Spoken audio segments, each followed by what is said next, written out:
लकल हम्दु या अल्लाह अस्सलातु वस्सलामु अलैका या रसूल अल्लाह अम्मा बाद। सिलसिला है नाजरीन के सवालों के जवाब देने का। नाजरीन में से एक ने हमसे किसी ने सवाल किया है कि ये अमेज़ॉन में जो परसेंटेज की मार्केटिंग करते हैं, जिसको एफिलिएट मार्केट भी करते हैं, और इसके ज़रिए से परसेंटेज के ज़रिए से ये कमाते हैं। कुल मिला के अमेज़ॉन की जो साइट है उसमें प्रोडक्ट्स होते हैं और फिर उसके इश्तिहार करते हैं, उसके एडवर्टाइजमेंट करते हैं, फिर उसके ज़रिए से फिर कुछ कमाई हासिल करते हैं। मुकम्मल एक तरीक़ा कार है इसका, इंशाल्लाह मैं अर्ज़ करूँगा।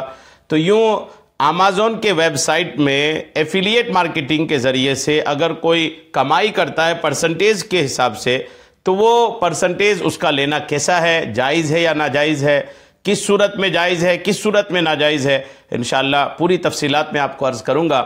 इस सिलसिले में इस मसले पर दारुल इफ्ता अहले सुन्नत का एक बहुत प्यारा फतवा है, मैं इंशाअल्लाह वो आपको पेश करता हूँ। जिन्होंने हमसे सवाल किया है उनको तो पता है ये मार्केटिंग, लेकिन दूसरे नाजरीन के लिए मैं इस मार्केटिंग की कुछ डिटेल भी पेश कर देता हूँ ताकि उनके लिए सवाल भी और सवाल का जवाब भी आसान हो। सवाल ये है कि एफिलिएट मार्केटिंग एक ऐसा अमल है। पहले तो ये इस मार्केटिंग को समझते हैं कि क्या है। ये एक ऐसा मार्केटिंग है जिसमें किसी दूसरे की चीज़ या सर्विस की एडवर्टाइज करके प्रमोट किया जाता है और उसको बिकवाने पर कमीशन हासिल किया जाता है। बेस यही है कि किसी प्रोडक्ट को ये तशहीर करते हैं, उसको फैलाते हैं, उसका एडवर्टाइज़ करते हैं और उस प्रोडक्ट को प्रमोट करते हैं और एक तरीके से लोगों तक उसको पहुंचाते हैं। फिर इनके ज़रिए ऐसे लोग जो ख़रीदते हैं, जिन्होंने प्रमोट किया, उनको इसका कमीशन मिलता है। हर वेबसाइट या कंपनी चाहती है कि हमारी चीज़ें या सर्विसेज का ज़्यादा से ज़्यादा लोगों को पता चले और वो हमारी चीज़ें ख़रीदें। इसके लिए उन्होंने कमीशन की बुनियाद पर एफिलिएट प्रोग्राम बनाए होते हैं कि अगर कोई शख्स हमारी वेबसाइट की तशहीर करके ग्राहक हम तक लाएगा तो हम चीज़ बिकने पर उसे कमीशन देंगे। ये एक नेटवर्क इंटरनेट के मामलात हैं। ये अगर आप ज़मीन पर देखें तो ये है कि मिसाल के तौर पर कोई बाज़ार में अगर दुकान खरीद करके रखा है और बाज़ार में उसने कुछ ऐसे नुमाइंदे फैला करके रखे हैं कि तुम हमारी दुकान के बारे में लोगों को बताओ और फिर ग्राहक लेकर के आओ, तो ग्राहक अगर तुम्हारा ग्राहक जो लाया, तुमने जो ग्राहक लाया, वो ग्राहक अगर हमारी दुकान से कुछ खरीदता है तो उसका इतना परसेंटेज हम आपको देंगे। ये ज़मीनी तौर पर अगर समझे तो ये चीज़ है। यही इंटरनेट की दुनिया में हो रहा है, जिसको एफिलिएट मार्केटिंग भी कहते हैं। इसी तरह अमेज़ॉन भी एक मशहूर ऑनलाइन वेबसाइट और मार्केट प्लेस है। इसने भी अपना एफिलिएट प्रोग्राम बनाया है, जिसकी तफसील ये है कि अमेज़ॉन कहता है कि आप तशहीर के ज़रिए लोगों को हमारी वेबसाइट पर लाएं तो चीज़ बिकने पर हम आपको कमीशन देंगे। और इसमें उनका उसूल ये है कि कोई भी शख्स हमारी दी हुई एफिलिएट आईडी के किसी भी तरह के एडवर्टाइजिंग या फिर एफिलिएट लिंक के ज़रिए हमारे वेबसाइट amazon.com पर आता है और हमारी वेबसाइट से वो कोई भी एक या ज़्यादा चीज़ें ख़रीदता है, तो हम उसको ख़रीदी हुई चीज़ का एक तयशुदा मखसूस फ़ीसद कमीशन देंगे। हत्ता कि अगर आपने अमेज़ॉन वेबसाइट के किसी एक पेज की तशहीर की, किसी एक प्रोडक्ट की या एक पेज की तशहीर की, या किसी मखसूस ब्रांड की तशहीर की और ग्राहक उस लिंक के ज़रिए अमेज़ॉन पर पहुंचा और उसने कोई दूसरी चीज़ खरीदी, तब भी अमेज़ॉन लिंक लगाने वाले को कमीशन देगा। ये भी होता है उसमें। आपने जिस प्रोडक्ट की या जिस पेज की तशहीर की एडवर्टाइज किया, आदमी उसके लिए आया साइट पर, लेकिन उसको नहीं खरीद करके किसी दूसरी चीज़ को खरीदा, उसकी भी कमीशन जो है कंपनी आपको देती है, क्योंकि इसके ज़रिए ये ग्राहक अमेज़ॉन वेबसाइट पर पहुंचा, इसलिए उसको देता है। हम अमेज़ॉन के एग्रीमेंट के बाद उसको जहन में रखते हुए वेबसाइट बनाते हैं और इस पर मुख्तलिफ अशिया के मुतालिक मुख्तलिफ तरह का तरगीबी और मालूमाती मवाद यानी कंटेंट लिखते हैं। प्रोडक्ट्स के बारे में लोगों के रिव्यूज़ जमा करते हैं, यानी जो बंदा तशहीर करता है वो ये करता है, और मार्केटिंग करते हैं। यूँ उसे इस काबिल बनाते हैं कि लोग ज़्यादा से ज़्यादा विजिट करें और इन अशिया की तरफ माइल हों। इस पर काफ़ी मेहनत भी करनी पड़ती है, आसान भी नहीं है। इस पर जो तशहीर करता है, जो एडवर्टाइज करता है, उसे मेहनत करनी पड़ती है और काफ़ी वक्त और सरमाया भी लग जाता है। मुख्तलिफ चीज़ों की तशहीर के साथ फिर हम मवाद कंटेंट में एफिलिएट लिंक भी दे देते हैं, जिसके ज़रिए ग्राहक अमेज़ॉन वेबसाइट पर चला जाता है। ये वो करता है जो एडवर्टाइज करने वाला होता है, और वहां से ये लिंक में दी हुई चीज या अमेज़न पर रखी हुई कोई और मुतल्लका या गैर मुतल्लका चीज खरीदता है तो अमेज़न इस एडवर्टाइज करने वालों को कमीशन दे देता है। अमेज़न कमीशन इसलिए देता है कि चीज बिकने पर अमेज़न को भी नफा होता है, वो कंपनी भी अपना नफा कमाती है। तो अब सवाल यह है कि यह कमीशन लेना दुरुस्त है कि नहीं, तशहीर करना और तशहीर के बाद फिर एक तयशुदा जो कमीशन है उसको लेना, ये कैसा है, ये असल सवाल है। तो क्या होता है ये उम्मीद है कि नाजरीन समझ गए होंगे। अब आइए जवाब की तरफ आते हैं। भले वीडियो थोड़ा बड़ा हो रहा है लेकिन मसला ही ऐसा है कि अब इसको थोड़ा सा डिटेल से बयान करना था।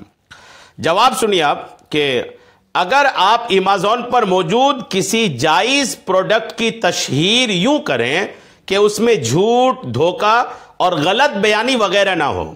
जवाब ध्यान से सुनिएगा। अगर आप अमेज़न पर मौजूद किसी जायज़ प्रोडक्ट, नाजायज़ नहीं, आप शराब की तशहीर नहीं कर सकते, गाने बाजे के आलात की तशहीर नहीं कर सकते, जो जायज़ प्रोडक्ट हैं उसकी तशहीर करें और उसकी तशहीर एडवर्टाइज करें। एडवर्टाइज भी ऐसा कि उसमें झूठ ना हो, धोखा ना हो और गलत बयानी ना हो, यानी बड़ा चढ़ा के तारीफ ना हो, जो हकीकत है वही बयान करें। तो आपका, अगर आप ऐसा कर लेते हैं तो आपका तशहीर करना, एडवर्टाइज करना और ख़रीदारी होने पर कमीशन लेना ये जायज़ है। जबकि अमेज़न से ख़रीदारी का तरीक़ा गैर शरई तरीक़े पर मबनी ना हो। फिर चाहे ख़रीदार वही प्रोडक्ट खरीदे जिसका आपने इश्तिहार लगाया था या अमेज़न पर मौजूद कोई और प्रोडक्ट खरीदे, दोनों सूरतों में आप कमीशन के मुस्तहिक हैं और यह कमीशन लेना आपका जायज़ है। यानी आपने जिस प्रोडक्ट का इश्तिहार दिया है, आपने एडवर्टाइज किया है, आप जिस लिंक से आपका ग्राहक जिस प्रोडक्ट की लिंक से पहुंचा वो ना खरीद करके दूसरा भी खरीदा, उसकी भी कमीशन आपको लेना जायज़ है। दोनों जायज़ है। तफसील कुछ यूं है कि शरई उसूल के मुताबिक अगर एक शख्स ने दूसरे की चीज बिकवाने के लिए मेहनत और कोशिश की, अपना वक्त खर्च किया और यूं दूसरे की चीज बिकवा दी, तो इस कोशिश और मेहनत की वजह से चीज बिकवाने पर उर्फ में जितनी मजदूरी और कमीशन चलन में है वो लेना जायज है। और सवाल में जो तफसील है इसके मुताबिक किसी चीज़ को बिकवाने में आपने भी प्रोडक्ट्स के मुतालिक तरगीबी और मालूमाती मवाद, कंटेंट लिखकर, लोगों के रिव्यूज़ जमा करके और मार्केटिंग और तशहीर के ज़रिए मेहनत और कोशिश करते हैं। और ऑनलाइन प्रोडक्ट्स बिकवाने में इस तरह की मेहनत करना, टाइम खर्च करना हमारे यहाँ इस्लाम में काबिल मुआवजा काम समझा जाता है। यानी एक ऐसा काम है जिसकी आप कीमत ले सकते हैं और इस पर कमीशन लेने देने का रिवाज भी है। लिहाजा आप इस मेहनत और कोशिश की वजह से चीज बिकने पर राइज कमीशन के मुस्तहिक होंगे। यह शरई उसूल है। कुछ किताबों का हवाला सुन लीजिए। रद्दुल मुहतार में है कि महज बताना और इशारा करना, किसी चीज के बारे में बताना या किसी चीज की तरफ इशारा करना, यह एक ऐसा काम है जिस पर वो उजरत का मुस्तहिक है, यानी वो कीमत इसकी ले सकता है। और अगर किसी ने एक खास शख्स को कहा कि अगर तू फुला चीज अगर तू फुला चीज पर रहनुमाई करे तो इतनी उजरत दूंगा, अगर वो शख्स चलकर रहनुमाई करे तो वो इस चलकर जाने की वजह से उजरत मिस्ल का मुस्तहिक होगा, उजरत लेगा, क्योंकि चलना एक ऐसा अमल है जिस पर अक़्द इजारा में उजरत का इस्तेकाक होता है। रद्दुल मुहतार किताबुल इजारा जिल्द 6 सफ़ा 95। इमाम अहले सुन्नत इमाम अहमद रज़ा ख़ान रहमतुल्लाह अलैह फरमाते हैं, अगर बेचने वाले की तरफ से मेहनत और कोशिश, वो दवा दविश में अपना ज़माना सर्व किया, यानी कोशिश करने में, या अगर कोशिश किया, जद्दोजहद किया, इसमें अपना वक्त, अपना ज़माना खर्च किया, तो सिर्फ अजर मिस्ल का मुस्तहिक होगा।